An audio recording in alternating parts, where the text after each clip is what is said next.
Verse 504.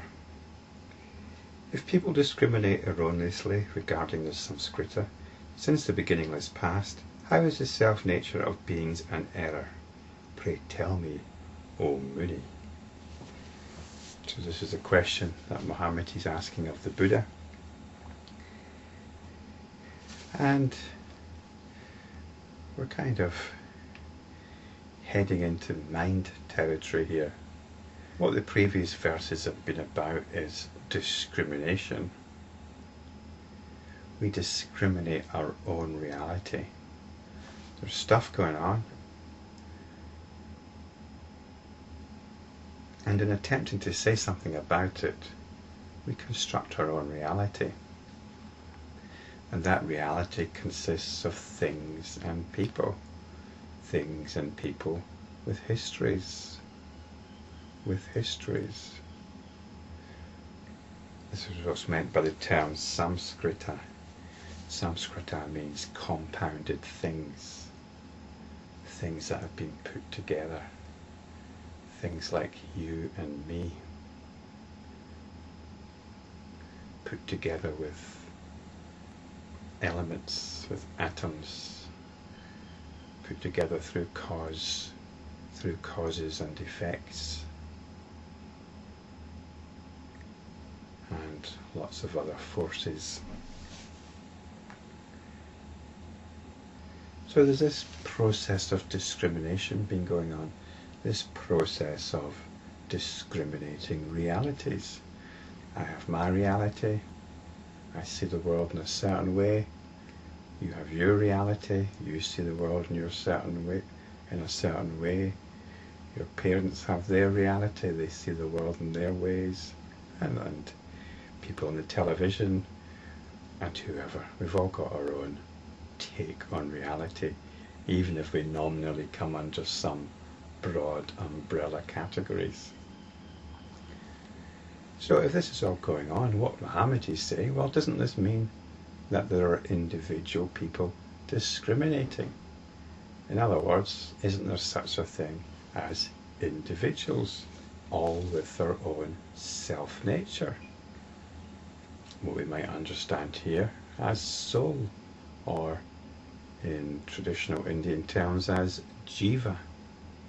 This is one of the planks of the Buddha's teaching, that everything is egoless. There are no egos. There are no souls.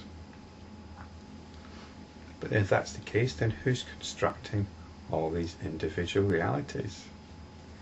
And the Buddha answers in the next verse. Verse 505. The nature of all beings is non-existent, and what is seen as external is nothing but the mind. When the mind itself is not perceived, discrimination is evolved. So again, he stresses the basic teaching that the nature of all beings is non-existent. In other words, you have no essence. There is no essential you.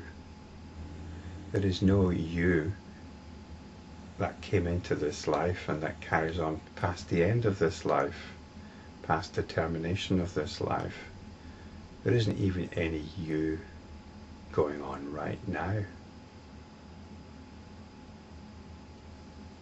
There are only so many processes going on.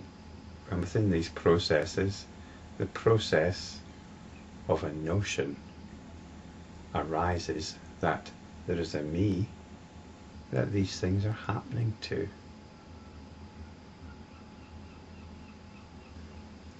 So spiritual practice means going beyond the patterns of discrimination and just come back to the realization that if we want to say anything, then we can't really say anything more than something's happening.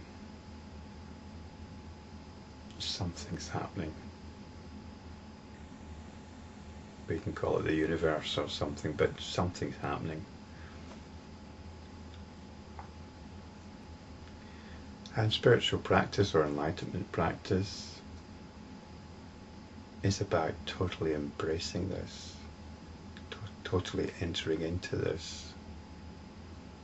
There's no room here for any ego, any jiva, or any soul. But the Buddha says a bit more here. He says, and what is seen as external is nothing but the mind. And mind here is with a capital M, so I don't think we should have the definite article the here. It should really be, there's nothing but mind. And when mind itself is not perceived, discrimination is evolved, or discrimination develops. So this is important. There's only mind with a capital M. And this is what we want to come back to as enlightenment practitioners. If we don't come back to it, then we're getting caught up in discriminated realities once again. Notions of stuff that is happening to me. So this is an emphasis that seems to me to have come to the surface in the last 20 or so verses, that this so-called external world is actually a reflection of mind with a capital M. And this is, well, we could call it anything, we could call it the absolute. Now, this is a nice idea. We can't just, though, toss out this idea as if it makes perfect sense. We have to really understand it and know what it means.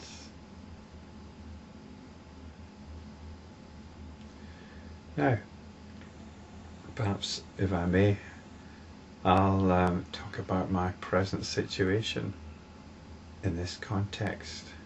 In fact, when I usually talk about my present situation, it's usually in terms of having a very difficult time. But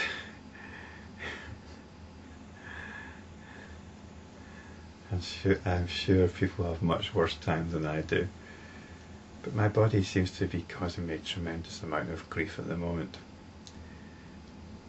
My mobility is greatly diminished. I seem to have inflammation in my body, which can cause quite a degree of distress.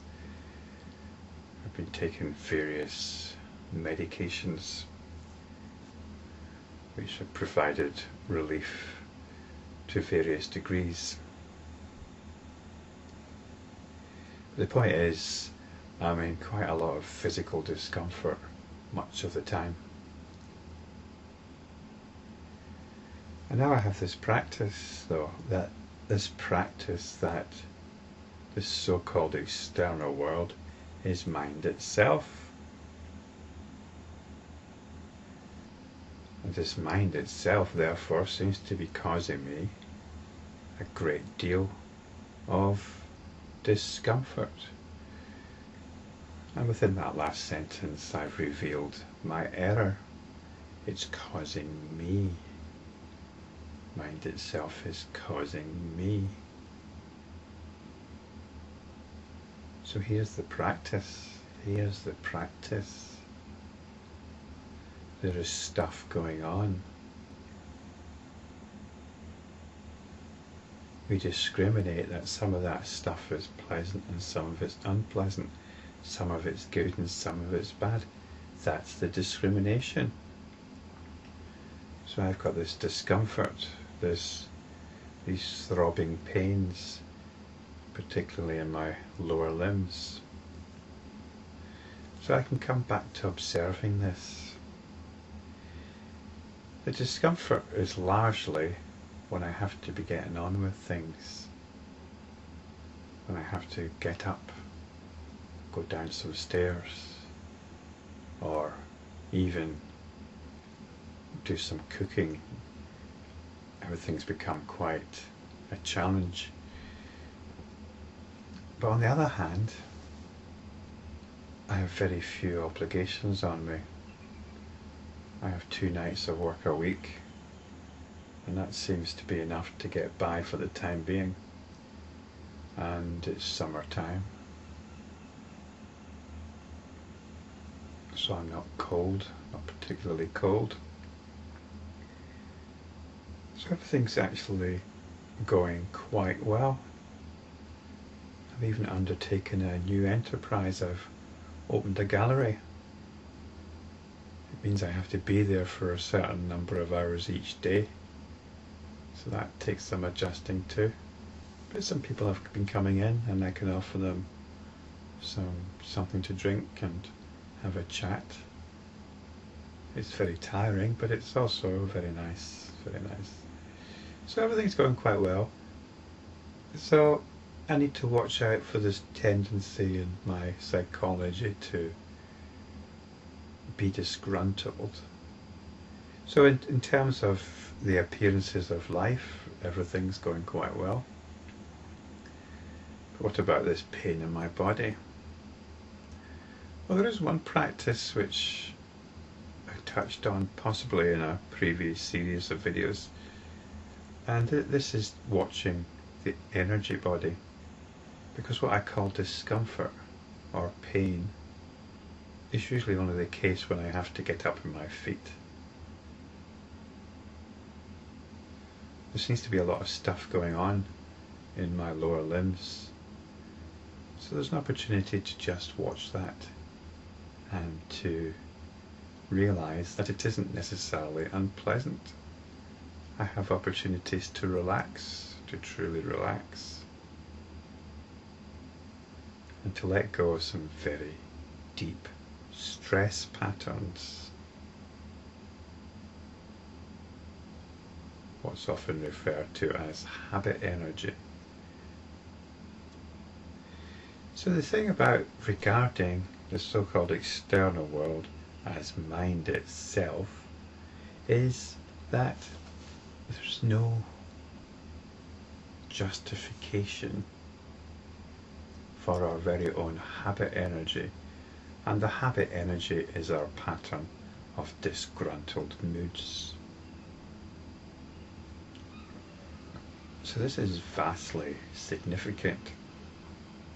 It means that if you've had problems letting go in the past, letting go of everything which is the cause of suffering, then you have no choice but to do so now.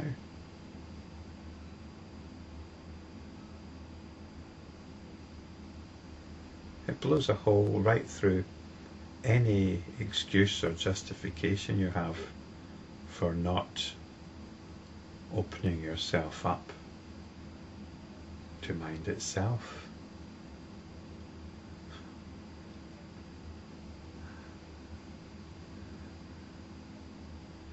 Because if all this is mind itself, there's nothing for your habit energy to latch onto. There's nothing for your habit energy, that voracious pattern of moods and mood reinforcement. There's nothing for it to feed itself on. Which brings me to another point. It's very difficult to be other than how we usually are. It normally requires some huge life-changing event. Perhaps if you have a narrow escape from an accident or illness and you have a new appreciation of life, and you realise that all the things you worried about before were rubbish, and you just want to be happy and help people and be good. Well, it's great if you've got such a life-changing event. Like, you can't argue with that. But if you haven't had one, as enlightenment practitioners, you still need to reject, have nothing to do with all your old ways. You need to become somebody else. All your habit energy, your ego, notions about yourself, they're patterns of unhappiness, patterns of suffering. There's absolutely no justification for them. That's what this teaching is telling us. This is all mind itself. It needs to be blown wide open. So we have this abiding, this new abiding in something miraculously wonderful. The only alternative is excuses for being miserable. There's a great deal more that can be said about this, but I've probably said much of it in previous videos, and and no doubt I'll come back to it in future videos.